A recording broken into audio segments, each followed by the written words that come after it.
마태복음 5장 8절의 말씀, 우리 함께 말씀을 나누도록 하겠습니다.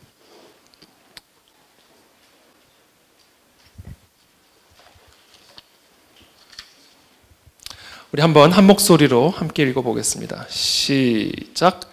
마음이 청결한 자는 복이 있나니 그들이 하나님을 볼 것이미요. 오늘 마음이 청결한 자라는 제목을 가지고 함께 말씀을 나누도록 하겠습니다. 2001년 9월 11일에 당시 저는 이제 미국 캘리포니아에서 신학을 공부하고 있었습니다. 그 전날 밤이죠. 2001년 9월 10일에 밤 친구의 집에서 아주 밤 늦게까지 즐거운 시간을 보내고 집으로 들어와서 아주 깊이 늦잠을 자고 있는데 전화 벨소리가 울리기 시작했습니다. 그래서 빨리 일어나서 전화를 받았더니 제 친구였어요. 지금 빨리 일어나서 뉴스를 틀어보라는 이 친구의 전화였습니다.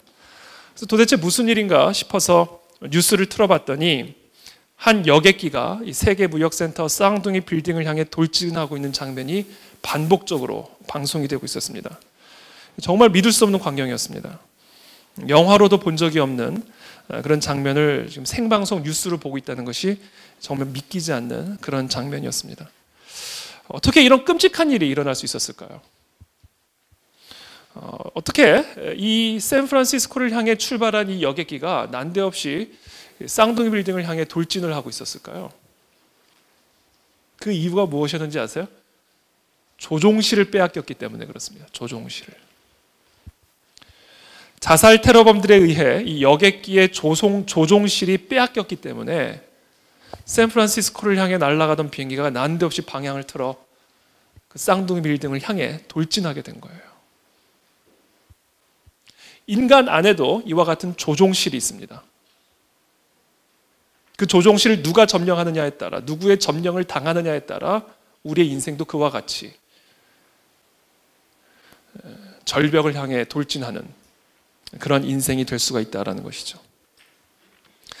인간 안에서 인간의 삶을 다스리고 조종하고 통치하는 이 조종실의 이름이 뭔지 아세요? 바로 마음이라고 하는 겁니다. 마음. 이 마음이 인간의 삶을 다스리고 조종하는 조종실이에요. 탈진, 신경쇠약, 폭발, 우울, 심지어 극단적인 자살, 이 모든 일들이 왜 일어나는가? 이 외부의 이 격변, 이 외부의 압력을 견디지 못하고 이 인생을 조종하고 다스리는 나의 이 마음, 이 내면 세계 안에 심각한 문제가 생겼기 때문에 그렇습니다. 쉽게 말해서 이 외부의 압력이 조종실을 뚫고 들어와 우리의 조종실을 점령해버렸기 때문에 그 조종실을 점령한 그 외부의 압력이 우리의 삶을 그와 같은 절벽으로, 바다로 곤두박질 치도록 우리들을 끌고 가는 거예요.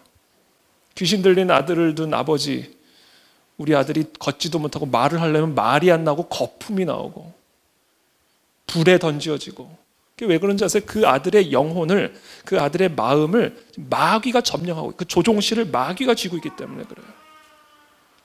이게 마음입니다. 이게 마음. 이게 우리의 조종실이에요. 마치 자살 테러범이 그 여객기의 조종실을 점령했기에 그 여객기가 난데없이 빌딩 숲으로 날아들어가 빌딩을 향해 돌진했던 것과 똑같은 이치가 마음을 빼앗긴, 이 조종실을 관리하지 못하는 많은 삶에 나타나는 모습들이다라는 것이죠. 그래서 잠언 기자가 이렇게 기록을 했습니다. 그 무엇보다도 너는 네 마음을 지켜라. 그 마음이 바로 생명의 근원이기 때문이다. 이렇게 얘기합니다. 그 어떤 것보다도 우리의 조종실이 되는 이 마음을 저 자살 테러범들과 같은 저 들짐승들로부터, 저 야생동물들로부터, 저 외부의 공격과 격변과 유혹으로부터 철저하게 우리의 조종실인 이 마음을 힘써서 지켜라. 왜? 그 마음에서부터 모든 생명이 흘러나오기 때문이다라는 겁니다. 저는 오늘 시간 축복합니다. 오늘 저와 여러분들의 마음을 점검하게 되기를 축복합니다. 이 마음의 조종실, 이게 우리의 조종실이에요. 우리를 조종하는 조종실입니다. 그 마음이. 지금 저와 여러분들이 이 마음에 누가 들어와 누가 점령하고 있습니까? 그게 얼마나 놀라운 비밀이에요. 이 마음에서, 우리 안에 있는 이 마음에서 모든, 그러니까 우리가 살아가는데 필요한 모든 자원, 이 생명이라는 게 뭡니까? 우리가 삶을 살아가는 데 있어서 필요한 모든 자원이, 능력이, 지혜와 통찰력이 흘러나와서 이 외부의 어떤 격변에도 흔들리거나 굴복하지 않고 그것을 극복할 수 있게 만들어주는 그 생명력이 저 은행 창구에서부터 흘러나오는 게 아니라, 저 힘 있는 권세자로부터 흘러나오는 게 아니라, 이 세상의 어떤 지혜로부터 흘러나오는 게 아니라 내 안에 있는 내 마음에서부터 흘러나온다는 거예요. 이 마음이 보물 창고입니다, 여러분.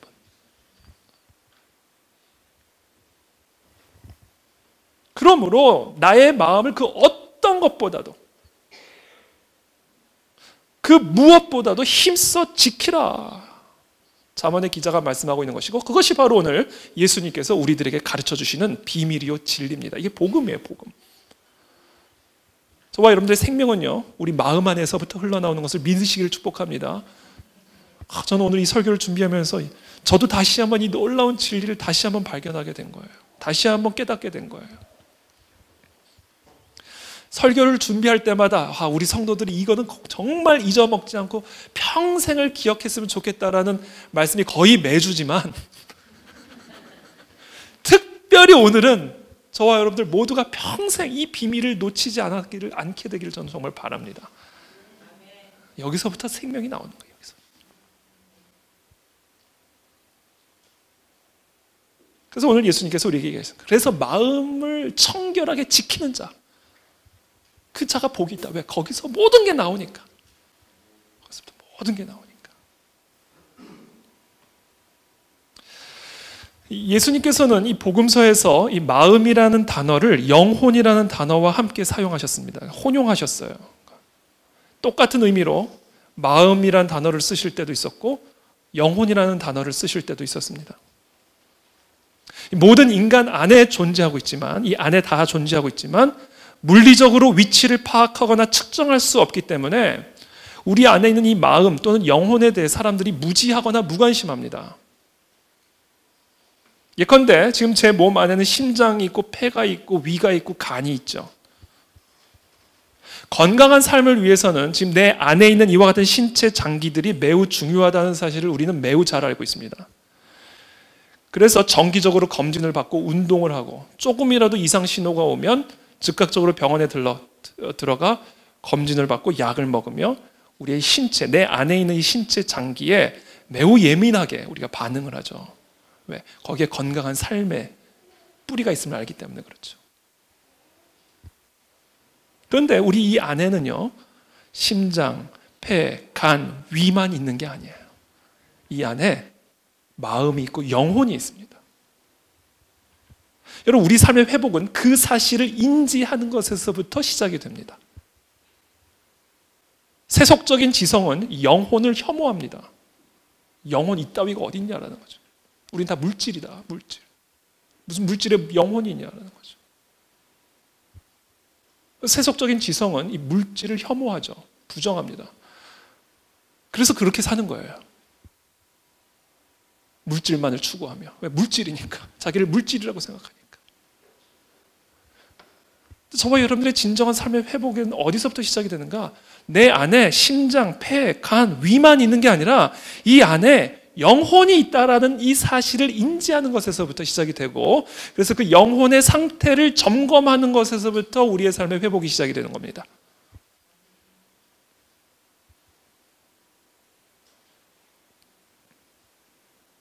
왜냐하면 거기서부터 모든 생명이 지금 흘러나오기 때문에 그래. 그 영혼, 내 안에 있는 이 마음, 이 영혼에서 우리의 삶을 살아가는 데 필요한 모든 것들이, 모든 자원들이 다 흘러나오기 때문에 그래요. 이 안에서. 그렇다면 이 나의 마음, 내 안에 있는 이 물리적으로 측정할 수 없고 물리적으로 확인할 수 없는, 그러나 분명히 내 안에 존재하는 이 영혼, 이 영혼은 어떤 곳인가? 이 영혼 안에서는 어떤 일이 일어나는가? 어떤 일이 일어나는 곳이길래 거기서부터 생명이 흘러나오는 것일까? 그 영혼은 하나님이 거하시는 곳입니다. 하나님이 그 영혼 안에 거하셔서 우리에게 말씀하시고 우리를 인도하시고 우리와 교제하시는 하나님과 내가 만나는 만남의 장소가 바로 내 안에 있는 영혼이라는 곳이에요.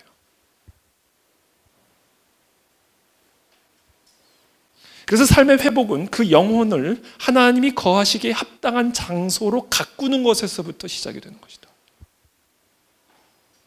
왜? 하나님이 그 영혼 안에 거하시기 때문에 그래요. 너희가 하나님의 성전인 것과 하나님의 성령이 너희 안에 거하는 것을 너희가 알지 못하느냐.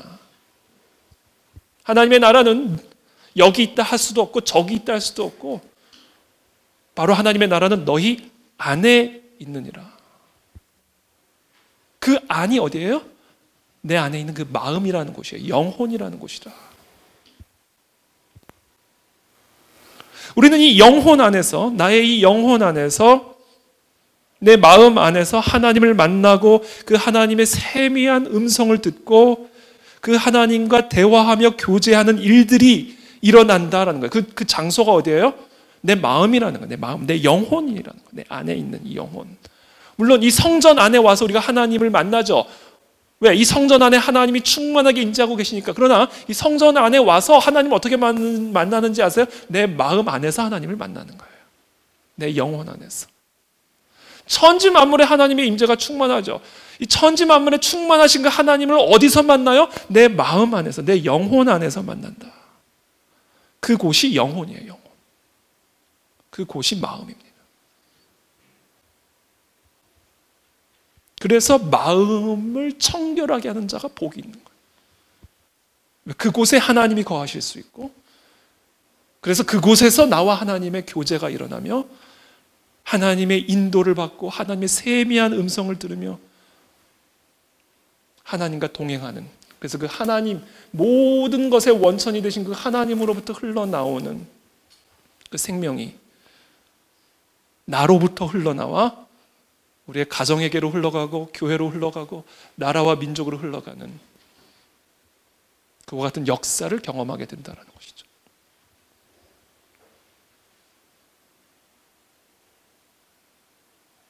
그것이 바로 시편 23편에서 다윗이 노래하고 있는 장면입니다.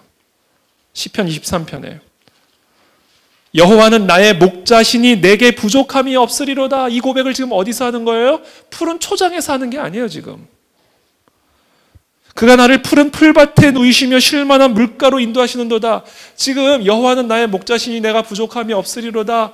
이 다윗의 이 고백은요, 지금 정말 실제로 푸른 풀밭에 누워서 하고 있는 고백이 아니에요. 지금 이 다윗의 영혼의 상태를 지금 고백하고 있는 겁니다. 지금은 내가 비록 사망의 음침한 골짜기라는 외부의 현실 속에 있지만 나를 다스리고 조종하는 내 마음과 영혼 안에 하나님이 거하고 계시기에 그 하나님이 나를 풀밭에서 양을 먹이시듯 그 양을 물가로 인도하여 그 목마른 목을 축이시듯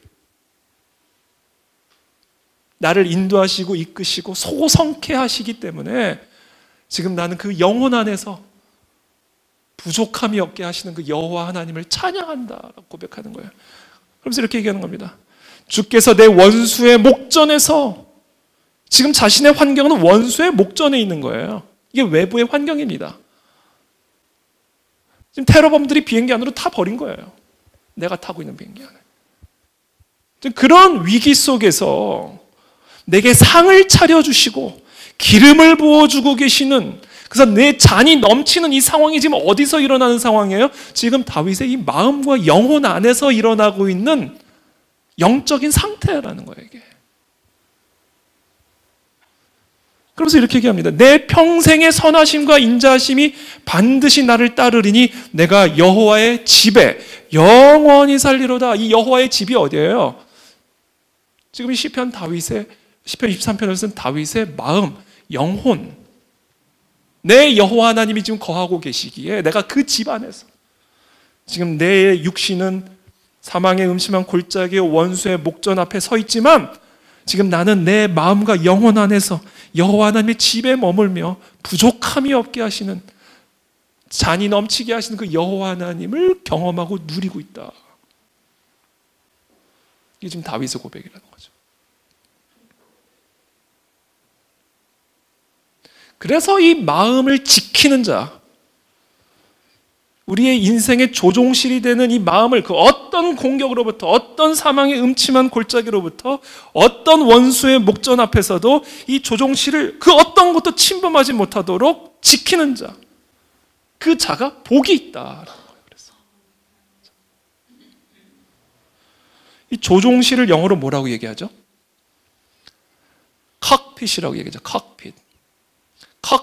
칵이 뭐예요? 칵 하잖아요. 수탉이죠, 수탉. 핏은 뭐예요? 구덩입니다. 이게 칵핏이라는 게 원래는 이 닭싸움을 하도록, 그걸 뭐래요? 개투장이라고 그러나요? 이걸 정확한 한국 용어는 잘 모르지만, 이렇게 구덩이를 파가지고요, 그 안에 닭 두 마리를 넣고 서로 싸우게 해서 도박하는 거 있잖아요. 서로 쪼아가지고 죽을 때까지, 피를 흘려 죽을 때까지 싸우게 만드는 그 닭싸움을 벌이는 그 웅덩이를 일컬어 칵핏이라고 불렀습니다. 칵핏. 그 칵핏을 그래서 비유적으로 전쟁터를 의미할 때 사용하기 시작했어요. battlefield, 전쟁터, 싸움을 벌이는. 그러다가 1차 세계대전을 지나면서 전투기 조종사들이 서로 막 전투를 하는 가운데 이 전투기의 조종실을 그 칵핏이라는 단어를 차용해서 부르기 시작합니다. 그러면서 모든 여객기의 조종실로까지 이 의미가 확대되면서 오늘날 조종실을 칵핏이라고 얘기하는 거예요. 그래서 여러분 비행기 맨 앞좌석에 한번 타보세요.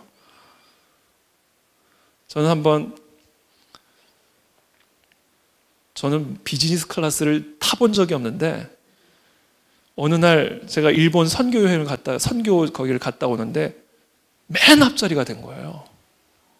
너무 기분이 좋잖아요. 그래서 제가 맨 앞자리에 딱 너무 기분이 좋아가지고 편하게 앉아고 있었어요. 근데 누가 오더니 자기 자리, 당신 자리 맞냐는 거였어요. 내 자리 맡아 보라고 그랬더니 제가 게이트 번호 앞에 앉아 있었어요. 게이트 번호를 제 좌석 번호로 착각을 해가지고 참 짧은 시간이었지만 참 행복했습니다.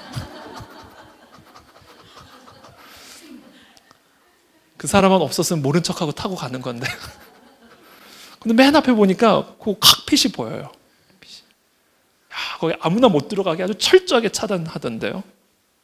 좀 어떻게 생겼나 좀 궁금해가지고 어떻게 좀 보려고 해도 볼 수가 없어요. 안팎에서 잠금 장치가 아주 확실히 돼 있어가지고. 그러니까 비행기에 어떤 테러범이 타도요, 그 칵핏만 싸워서 지켜낼 수 있으면 그 비행기는 안전한 비행기가 될 수 있는 거예요. 그게 칵핏, 조종실. 그게 마음이라는 거예요. 그러니까 그 마음을 힘써 지켜라. 왜? 거기서 모든 게 나오니까. 하나님이 거하시는 그곳에서 모든 게 나오니까. 지혜가 필요해서 거기서 지혜가 나온다는 거예요. 권세가 필요해서 거기서 권세가 나온다는 거예요. 평강이 필요하세요? 거기서부터 평강이 나온다는 거예요. 외부에서부터 들어오는 게 아니라 내 안에, 하나님이 거하시는 내 안에서부터 흘러나온다는 거예요. 그래서 마음이 청결한 자가 복이 있다. 왜? 그들이 하나님을 본다, 만난다, 경험한다. 하나님의 능력을 보게 될 것이요, 하나님의 지혜를 보게 될 것이요, 하나님의 평강을 보게 될 것이다.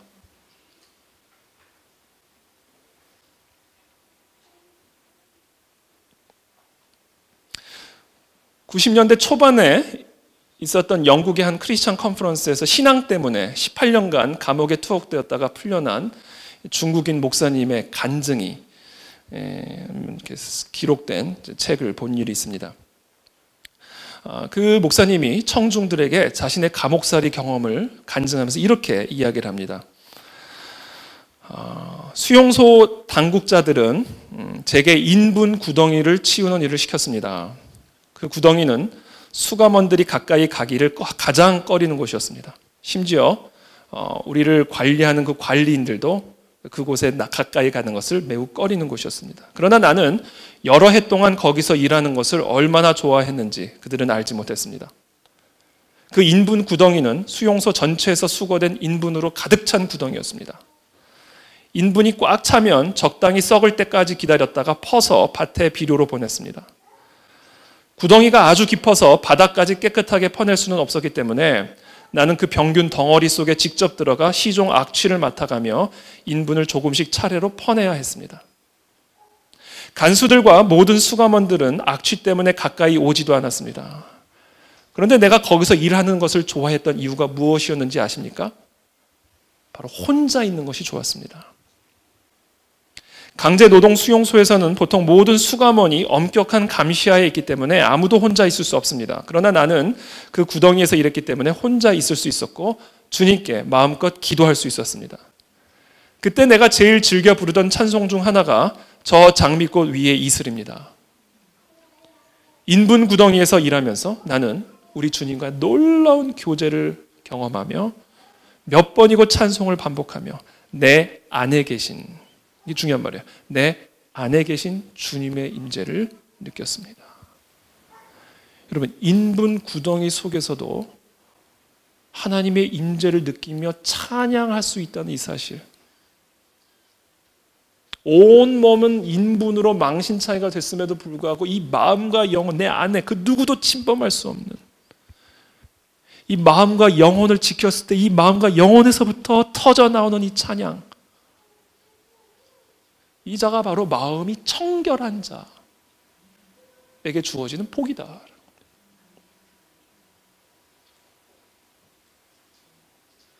하나님께서는 이스라엘 백성들을 애굽에서 이끌어내신 후에 성막을 지어서 항상 그 이스라엘 공동체 중심에 그 성막을 놓도록 명령하셨죠. 그 성막 한 가운데에는 지성소라는 곳이 있었어요. 내가 그들 중에 거할 성소를 그들이 나를 위하여 짓되 거기서 내가 너와 만나고 속죄소 윗 곧 증거궤 위에 있는 두 그룹 사이에서 내가 이스라엘 자손을 위하여 네게 명령할 모든 일을 네게 이르리니. 그래서 하나님이 이 이스라엘 백성들을 만나고 이 이스라엘 백성들에게 세미한 음성으로 말씀하시는 그 일이 어디서 이루어졌다고요?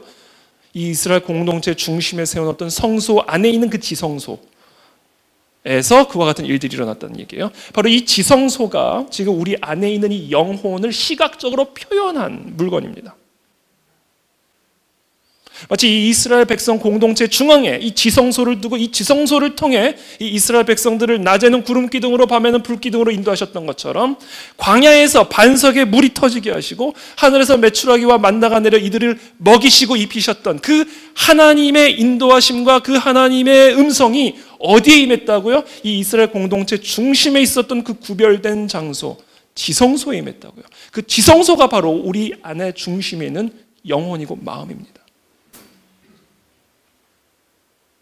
마치 인분 구덩이 속에서도 나와 함께 하시는 그 하나님의 임재와 평강을 누렸듯이 아무것도 없는 이 광야 한복판에서도 이 이스라엘 백성들이 생수가 터져 나오는 그 은혜를 경험할 수 있었던 그 핵심적인 비결이 뭐예요? 환경에서부터 흘러들어온 게 아니에요. 내 안에서 터져 나가는 거지. 이게 비밀이고 이게 복음이라는 거예요. 이게 복음. 저는 이 복음을 평생 잊지 않게 되기를 바라는 거죠. 물론 저부터 잊지 말아야겠죠. 이걸 우리가 평생 기억해야 된다. 이게 복음이니까. 이게 비밀이니까. 그래서 사도 바울은 동시에 이렇게 경고하는 겁니다. 누구든지 하나님의 성전을 더럽히면, 그 지성소를 더럽히면 그 사람을 멸하시리라. 왜? 생명이 끊기니까 죽는 거죠. 그 지성소가 다 망가져 버렸다고 상상해 보세요. 그 이스라엘 백성들이 어떻게 삽니까? 하나님이 떠나고 하나님의 음성이 떠나고 그들을 인도하던 구름 기둥이 떠나고 그들을 인도하던 불 기둥이 떠나고 그들을 먹이던 메추라기와 만나가 다 끊겨지고 광야에서 죽는 거예요, 그냥.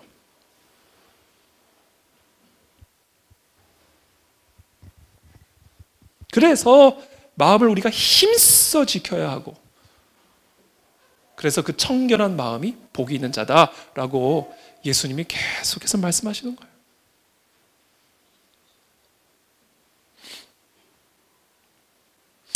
그렇다면 무엇이 우리의 마음과 영혼을 더럽히는 주범일까요? 이 주범을 잡아야 됩니다. 이 테러범을 잡아야 돼요. 끊임없이 우리의 조종실을 노크하는, 끊임없이 이 조종실을 열려고 막 수단과 방법을 가리지 않는, 그래서 우리의 인생의 조종실에 들어와 우리를 조종하려는, 우리를 더럽히는, 그래서 하나님이 거하실 수 없는 잡초가 무성한 야생지역으로 변화시키는 그 주범이 무엇일까요? 여러분, 나의 영혼을 더럽히는 그 주범은 바로 납니다. 내가 내 영혼을 더럽히는 주범이에요. 나를 잡아야 돼요. 나를 비워야 돼요. 그러니까 마음이 청결한 자는 복이 있다고 했을 때 이 청결한 마음은 어떤, 나를 지워낸 사람, 나를 버린 사람, 나를 비운 사람이 청결한 마음을 가진 자예요. 왜? 내가 내 마음을 더럽히는 주범이기 때문에. 왜? 우리는 끊임없이 내 마음의 보좌에 내가 앉으려고 하죠. 내 계획, 내 생각, 내 주장, 내 원칙, 내 정도, 내 명예, 내 이름, 내 계획, 내 스케줄, 내 생각. 그게 나를 더럽히는 주범이에요. 내 삶에 내가 주인이 돼서 내가 나를 이끌어가는, 그래서 내 영혼을 아주 망신창이로 만들어 놓고 있는 거예요. 그러니까 내 마음의, 내 영혼의 보좌에서 나를 끌어내리는 거, 그리고 그 보좌에 하나님을 앉히고 모셔드리는 거, 이게 마음을 청결하게 하는 작업입니다.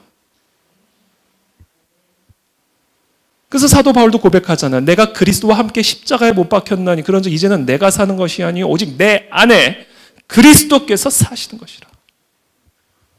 이게 청결한 마음이에요. 이게 이루어져야 내 마음과 영혼에서 생명이 터져 나옵니다. 그걸 누가 맡고 있는지 아세요? 내가 맡고 있어요. 누구 탓할 문제가 아닙니다. 내 생각이 그걸 맡고 있고요. 내 스케줄이 맡고 있고, 내 고집이 맡고 있는 거예요. 딱 맡고 있는 거예요. 터져 나오지 못하게.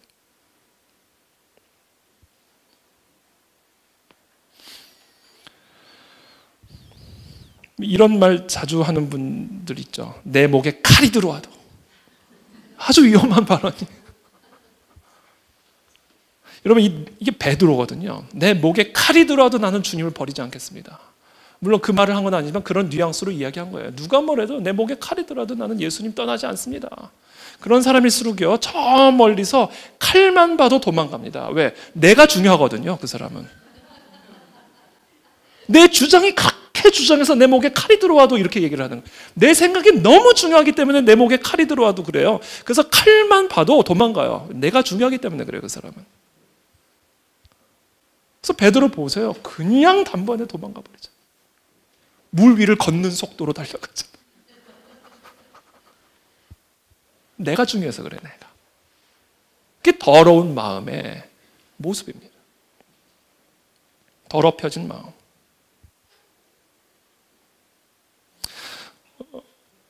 우리가 이렇게 원칙, 정도, 자기 의의에 이렇게 사로잡혀 있는 경우들을 보면요, 웃을 정도로 주관적이에요.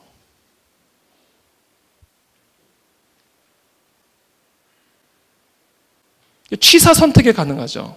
자기 생각을 지지하는 것만 취사 선택, 편집 기능이 아주 탁월합니다. 성경에서도 그냥 딱 정확하게. 그러니까 여호와의 인도를 받는 게 아니라 여호와를 자꾸 끌고 가죠. 나를 위해 무엇이 가장 좋은지 마치 내가 다 알고 있는 양. 내 마음의 보좌에 내가 앉아서 하나님을 인도하신, 이게 청결하지 않은 마음의 상태예요. 그러니까 결국 나의 마음과 나의 영혼을 더럽히는 핵심적인 주범은 나의 자아예요. 나의 자아. 그게 정리가 돼야 돼요. 그게 씻겨져 나가야 되고 그게 비워져야 됩니다. 그 자가 청결한 마음을 가진 자요, 그 자 안에서 우리는 그 영혼 안에서 참된 여호와 하나님을 보실 수 있다. 여호와 하나님은요, 본인이 하나님 대접을 받기 전까지는 하나님 자신을 드러내지 않으십니다. 하나님이 하나님 대접을 받기 전까지는 절대로 하나님의 얼굴을 보여주지 않으셔요.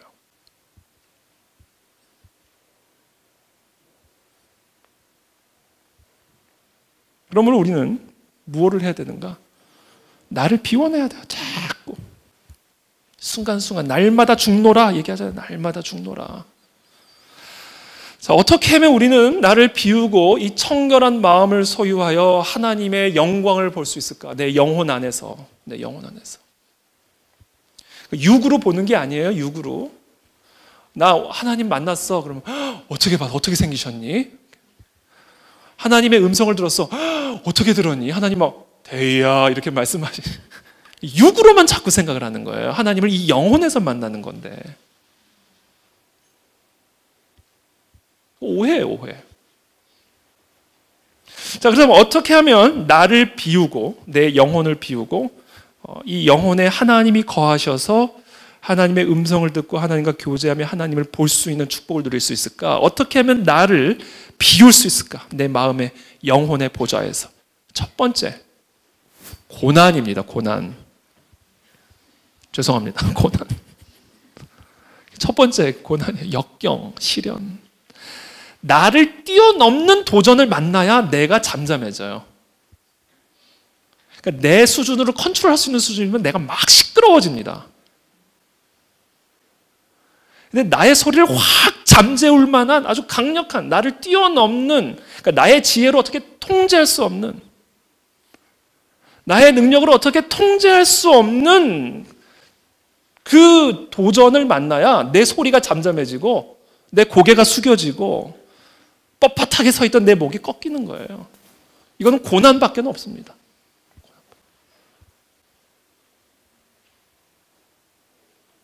그러니까 저와 여러분들이 지금 광야를 통과하고 계신다. 어떤 형태든 어떤 고난의 지금 골짜기를 지나고 있다.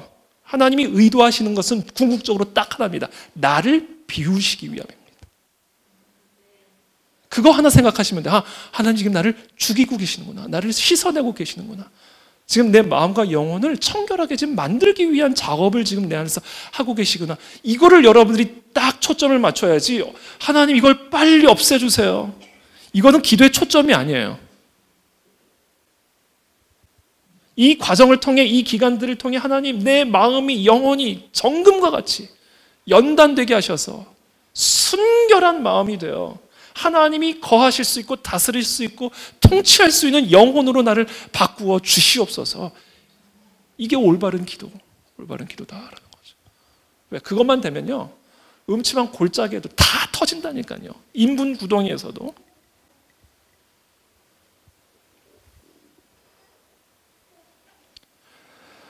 무릇 징계가 당시에는 즐거워 보이지 않고 슬퍼 보이나 후에 그로 말미암아 연단받은 자들은 의와 평강의 열매를 맺느니라. 여러분, 모든 징계는요 다 즐거워 보이지 않죠. 고난과 역경과 징계 가운데 있는 자들 가운데 그것이 즐거워 보이는 자가 누가 있어요? 다 슬퍼 보이죠. 그러나 그것이 눈으로 보기에는 즐겁지 않고 정말 눈으로 보기에는 슬퍼 보이지만 그와 같은 징계를 허락하시는 이유는 연단을 위한 거다라는 거예요. 연단. 우리의 마음과 영혼을 연단하여 청결하게 함으로 하나님이 다스리고 거하시는 지성소로 만들어주시기 위한 하나님의 손길이다라는 거예요. 그렇게 될 때 이 마음에서부터 의와 평강의 열매가 흘러나온다. 즉 생명의 근원이 된다라는 거죠. 거기서 지혜가 나오고 확신이 나오고 사랑이 나오고 기쁨이 나오고 평강이 나오고 영감이 나오고.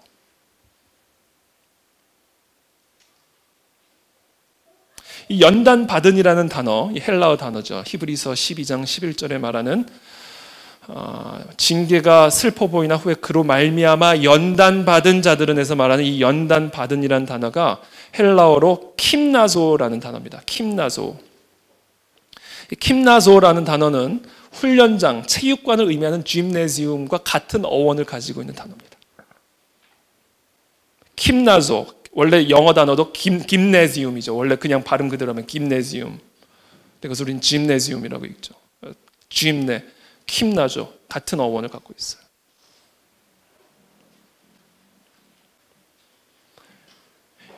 이 김나소, 이 연단 받은이라는 단어 문자 그대로는 운동하다, 훈련하다의 의미를 갖고 있는 거예요. 그래서 몸을 마치 체육관 안에서 우리 올림픽 선수들이 열심히 훈련하고 연단 받는 그 모습을 연상하시면 돼요. 여러분 그게 즐거워 보이세요? 너무 슬퍼 보이죠? 다들 다 야식 먹는데 식단 조절하면서 새벽부터 일어나서 막 운동하고. 여러분 우리에게 주어진 이 징계, 이 고난, 연단이라는 것이 바로 이와 같이 하나님의 체육관에 우리를 밀어넣는 일이에요. 너 가서 운동 좀 하고 와라는 거예요. 저주가 아니라 딱 선발해가지고 올림픽 대표 선수로 선발을 해가지고 태능 선수촌에 입단시키는 거예요. 그래서 옷부터 갈아입으라는 거, 옷부터. 운동복으로. 양복 다 벗고, 드레스 다 벗고, 아주 단촐한 운동복부터 갈아입고 오라는 거예요. 그때부터 아주 식단 조절부터 해가지고 기상시간 딱딱 정하면서 앉았다 일어섰다 운동하면서 우리의 마음과 영혼을 연단을 하기 시작하신다라는 겁니다. 제가 한번 방송 프로그램을 본 적이 있는데 우리 동계올림픽 끝나고 나서 금메달 리스트인데 이 금메달을 딴 이 선수가 훈련받았던 그 장소들을 쫙 투어를 하면서 자신이 여기서 얼마나 힘들게 운동했던 그 이야기들을 쭉 하는데 그걸 이렇게 파노라마처럼 쭉 보여주더라고요. 뭐 줄 매달하고 올라가고 앉았다 일어섰다 그걸 뭐 몇백 번씩 하고 정말 하나도 행복해 보이지 않더라고요. 말 그대로 슬퍼 보이고 즐거워 보이지 않아요. 그 화면을 보여주면서 캡처로, 오버랩으로 그 금메달 시상대 앞에 서서 애국가를 부르며 눈물을 흘리는 이 선수의 모습이 오버랩으로 쫙 비춰주는 거죠. 이게 하나님이 우리에게 허락하시는 연단과 징계 안에 담겨진 꿈이고 계획이에요. 그게 돼야 우리의 마음이 그렇게 연단이 돼야 청결해져야 내가 비워져야 내가 죽어야 거기서부터 생명이 터져나오는 그 놀라운 복된 소식을 누릴 수 있기 때문이라는 거죠. 여러분 운동선수도요 다 종목마다 필요한 근육이 다릅니다. 탁구 선수, 레슬링 선수, 펜싱 선수, 유도 선수, 레슬링 선수, 역도 선수 다 똑같은 운동하는 것처럼 보이지만 한 체육관에서 다 다른 운동합니다. 물론 제가 여기 우리 이재정 집사님은 우리 국가대표 출신 저보다 더 잘 아시겠지만 제 말이 혹시 틀리는지 모르겠습니다. 제 생각엔 그래요. 근육이 다 다르요. 유도 선수 근육하고 레슬링 선수 다르잖아요. 유도 선수 근육은 저처럼 근육이 커요. 왜 그럼 막 뒤집어 엎고 막 이래야 되죠. 이제 제가 보기엔 레슬링 선수는 키 체구도 작고 이렇게 근육이 제가 보기엔 잔 근육들이 뭉쳐 있는 거예요. 막 이렇게 잔재주들이 필요하더라고요. 레슬링 보니까. 그러니까 훈련관이 그 종목에 필요한 근육들을 집중적으로 훈련시켜 주시는 거예요. 너에게는 이 근육이 필요하다. 이 근육. 너에게는 좀 요 지방이 좀 빠져야 된다는 거죠. 그러니까 종목마다 사람마다요 다루시는 영역이 다 다릅니다. 우리 성도들 안에서도요. 요즘 보여요. 우리 성도들 안에서 하나님이 지금 어떤 근육들을 훈련시키고 연단하고 있는지 다 보인단 말이에요. 물론 제 안에서도 마찬가지고요. 이 훈련장이에요. 훈련장입니까? 그 안에 진리교회 공동체가 훈련장이라고 생각하셔야 돼요. 물론 푸른 초장의 역할도 합니다. 그러나 훈련을 통과해야 그 푸른 초장을 누리게 되는 거예요. 안 그러면 여기는 평생 훈련장이에요.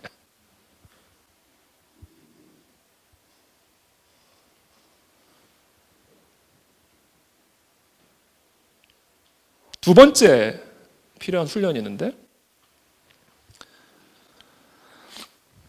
침묵과 고독입니다. 침묵과 고독. 광야로 내모시죠. 그래서 고난과 징계의 연단을 성경에서 비유를 할 때 가장 대표적으로 비유하는 게 지금 말씀드린 연단, 훈련, 체육관. 그래서 훈련을 받는 그런 비유로 이제 설명을 하고요. 또 다른 이 고난을 비유를 하는 게 사실은 광야죠, 광야. 광야에는 아무것도 없는 곳이죠. 외로운 곳입니다. 침묵과 고독이에요. 침묵과 고독. 이 훈련을 통해 하나님은 내 마음을 청결케 변화시켜 가십니다. 저와 여러분들은요, 아주 정기적으로 이렇게 또 어떤 고난이라는 어떤 외적인 힘에 의해서 광야로 몰려 들어가 외롭고 고독과 침묵을 해야 되는 경우들도 있지만, 설령 그런 상황이 아니라 할지라도 우리는 습관처럼 스스로 외부 세계와 단절하고 차단하여 홀로 앉아있고 서 있는 그 침묵의 세계로 반드시 들어가야 됩니다. 이게 이 영적 훈련, 이 영성 훈련, 마음을 청결케 하고 연단한 훈련의 아주 중요한 종목이에요. 침묵과 고독. 여러분, 체육관에서 열심히 땀 흘리면서 이 운동하는 금메달 리스트들이 여러분 이렇게 수다 떨면서 훈련하는 거 본 적 있으세요? 없어요. 젖먹던 힘까지 해야 되는데요. 이 사람 저 사람 잡담하면서 훈련하는 사람 보셨냐고요? 그냥 그 사람들 눈을 보세요, 눈. 그 집중력이 얼마나 대단합니까? 뭔가에 집중을 하면요, 입은 닫혀지게 되어 있습니다. 입이 열리면 집중력도 흐트러져요.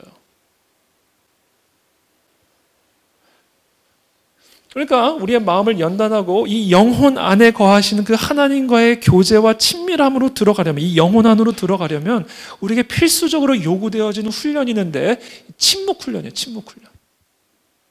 그러니까 말을 하지 말라는 얘기가 아니에요. 우리가 말을 하고 살죠. 말을 하고 사는데 그 삶의 일정 시간은 철저하게 침묵하는 시간이 돼야 그 말에도 능력이 나타난다.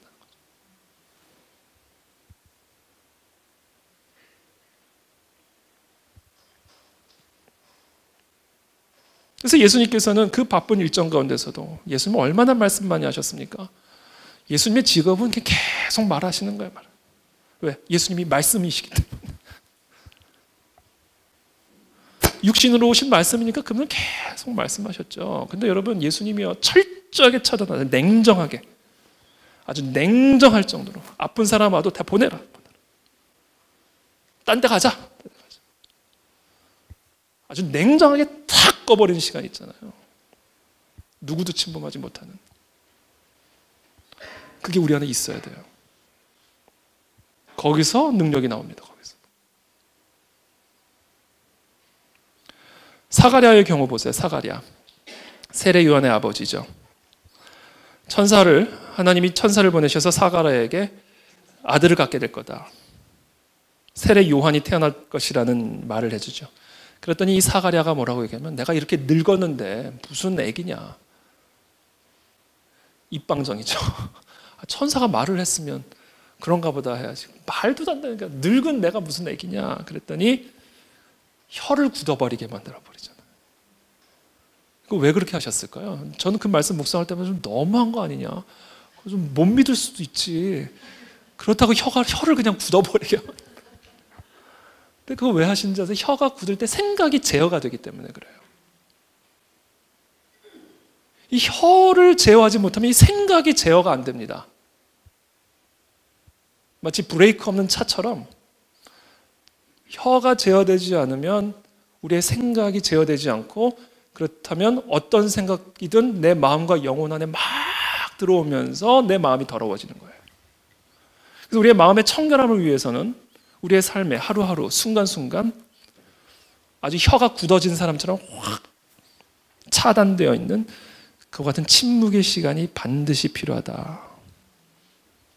거기서부터 능력이 나온다 라는 거죠. 저 같은 경우는 새벽 시간입니다. 조용한 새벽 시간, 새벽 기도에 와서 설교한 후에, 사실 설교 전부터 시작이 되죠. 제 침묵은. 시간적인 여유가 있으면 집에서 그날 설교할 내용을 묵상을 하고 침묵 가운데, 그리고 와서 설교를 하고 침묵으로 들어가는 거죠. 이 시간이 저에게는 생명과 같은 시간입니다. 그 시간을 통해 내 마음이 정돈이 되고 연단이 되고 청결해지며 그 마음 안에 내가 하나님의 말씀이 담겨지고 하나님의 마음이 담겨지고 하나님의 관점이 담겨지고 내 영적인 집중력이 회복이 되는 시간이죠. 그래서 저는 이 시간은 그 누구하고도 타협을 하지 않으려고 하는 거죠.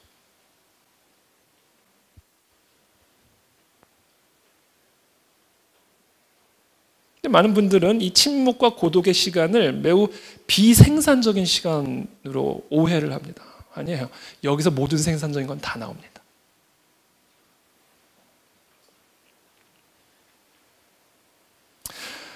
마지막으로 세 번째 훈련이 있는데 바로 이와 같은 침묵과 침묵과 고독 가운데 우리가 뭐를 해야 되냐면 단순히 침묵하는 게 핵심이 아니에요. 나의 말을 잠재운 다음에는 내 귀를 열어 내 영혼 가운데 거하시는 하나님의 음성에 내 귀를, 영적인 귀를 기울이는 겁니다. 오늘 지금 하나님 뭐라고 말씀하시나? 오늘 이 설교를 통해서는 성령, 내 영혼 가운데 계신 성령께서 내게 뭐라고 지금 말씀하시기를 원하시나? 오늘 순모임 가운데 나누는 이 대화를 통해 성령님은 내게 뭐라고 말씀하기를 원하시나?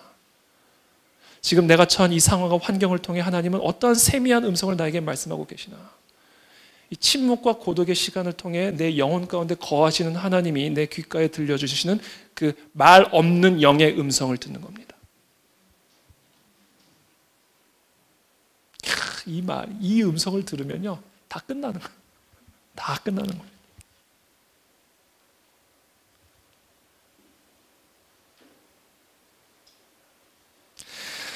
그래서 우리는요, 의식적으로 내 영혼 가운데 계신 그 하나님의 음성에 귀를 기울이는 훈련을 아주 의식적으로 하셔야 돼요. 의식적으로. 끊임없이.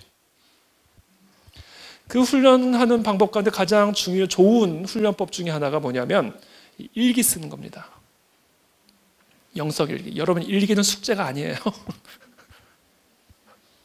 일기는 습관입니다.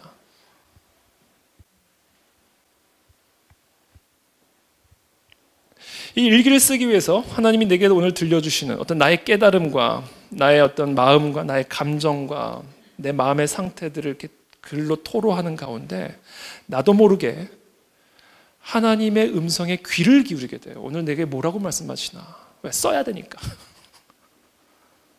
그래서 뭘 쓰기 위해서 연필을 잡고 있으면 나도 모르게 내 영이 하나님의 음성에 귀를 기울이게 됩니다. 뭐라고 말씀하시나? 먼저 저는 일반적으로 제 마음의 상태를 그대로 써요. 하나님, 오늘 이런 일이 있었는데 너무 짜증이 나요. 하나님, 너무 행복해요. 너무 감사해요. 그러니까 내 마음 안에, 내 영혼 안에 담겨져 있는 것을 그냥 다 쏟아냅니다. 청결하게 하는 거죠. 마치 우리가 하루 일과를 끝내고 몸을 씻는 것과 같은 거죠.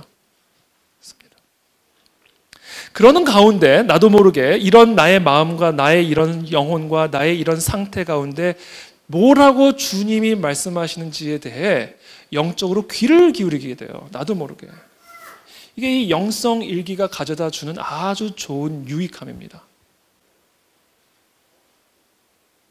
내 기분, 내 두려움, 내 약함, 내 희망, 내 독서를 통해서 깨달은 사색, 오늘 있었던 이런 일들, 그런 일들을 경험하면서 내가 느꼈던 감정들, 이런 것들을 그냥 글로 다 쓰는 거예요. 아주 솔직하게. 그러는 가운데 그동안 내가 직면하지 못했던 나의 실체를 대면하게 됩니다. 내가 이런 존재야? 쓰면서도 막 쑥스럽고 좀 부끄러워요. 너무 솔직하게 내 거를 다 쓰니까. 근데 그 과정을 통해 내가 나를 직면하게 된다고요. 내가 나를. 내 마음의 보좌를 점령하고 있는 내 안에 나를 직면하게 돼요. 쓰면서. 근데 그러는 가운데 내게 들려주시는 그 세미한 성령의 음성이 나도 모르게 묵상을 하면서 쓰면서 쓰여지게 되는 거죠. 그래서 저는 이 영성일기를 쓰면서 성령의 손길을 경험하게 됩니다. 성령님이 끄집어내신 것들을 경험하게도 되고 내 내밀한 곳에 숨겨두었던 것들이 빛 가운데로 나오는, 쓰면서 하나 둘씩 성령께서 그러는 가운데 책망의 소리도 듣고 훈계의 소리도 듣고 격려의 소리도 듣고 축복과 칭찬의 말씀도 듣고 그것들 이렇게 쓰는 거죠. 그래서 저는 이 영성일기를 쓸 때 지금 내가 쓰고 있는 이 깨달음을 쓰고 있는 이 내용들은 하나님의 음성일 수 있다라고 생각하며 씁니다. 그리고 실제로 하나님의 말씀인 경우들이 많이 있죠. 단순한 내 생각을 넘어선 성령께서 내 영혼 가운데 말씀하시는 그 음성을 내가 지금 적고 있다라고 생각하며 씁니다.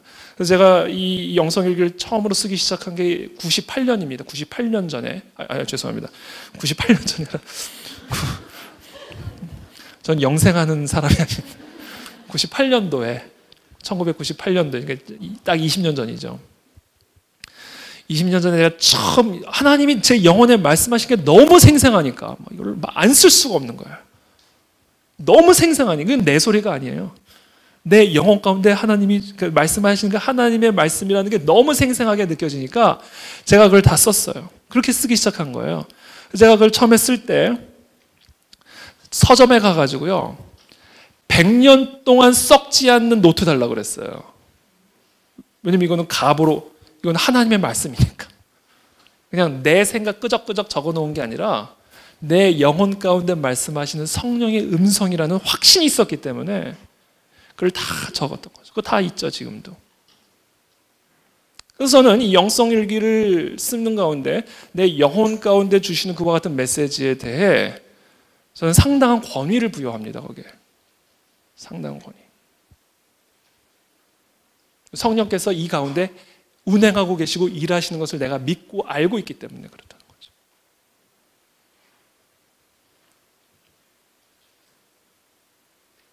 요새는 제가 이제 컴퓨터로 쓰는데 컴퓨터로 쓰는 게 또 좋은 면이 있더라고요. 이게 연필로 또 쓰는 게 볼펜으로 쓰는 게 또 좀 맛이 있어요. 근데 이게 볼펜으로 쓰다 보면 이게 막 하나님이 내 영혼 가운데 주시는 그 영감 또는 말씀이 막 나오는데 쓰다 보면 아까 뭐라고 말씀하셨지? 까먹는 경우들이 있어요. 근데 이제 컴퓨터 자판으로 쓰면 일단 팍 씁니다. 그냥 내 마음과 영혼에 들어오는 그 생각과 마음들을 그냥 팍 써요. 그러니까 뭐 철자가 틀려도 괜찮아요. 일단 써놓고 나중에 수정합니다. 문맥 이런 것도 보지 않아요. 그냥 그게 이제 제 설교로 반영이 될 때도 있고 제 어떤 가르침, 티칭에 반영이 될 때도 있고 상담에 반영이 될 때도 있고 제 삶에 반영이 되기도 하는 거죠. 바로 이것이 우리의 마음을 청결케 하여 내 영혼과 마음 가운데 거하시는 그 하나님과 교제하며 그분의 음성을 들으며 그분의 인도함을 받는, 그래서 그 여호와의 집에 거하는, 사망의 음침한 골짜기를 지날지라도 원수의 목전 앞에 서 있을지라도 인분 구덩이 앞에 서 있을지라도 아무것도 없는 광야 한복판에 거할지라도 부족함이 없이 잔을 넘치게 부어주신 내 영혼 안에서 배에서 생수의 강이 터지게 하시는 그 하나님을 경험하는 길이다. 하나님을 볼 수 있는 길이다. 그것이 오늘 예수님이 우리에게 말씀하시는 마음이 청결한 자는 복이 있나니 그들이 하나님을 볼 것이며의 의미입니다. 저는 그와 같은 은혜와 축복을 우리 모두가 다 누릴 수 있게 되기를 바랍니다. 우리 함께 기도하며 나가기를 원하는데요.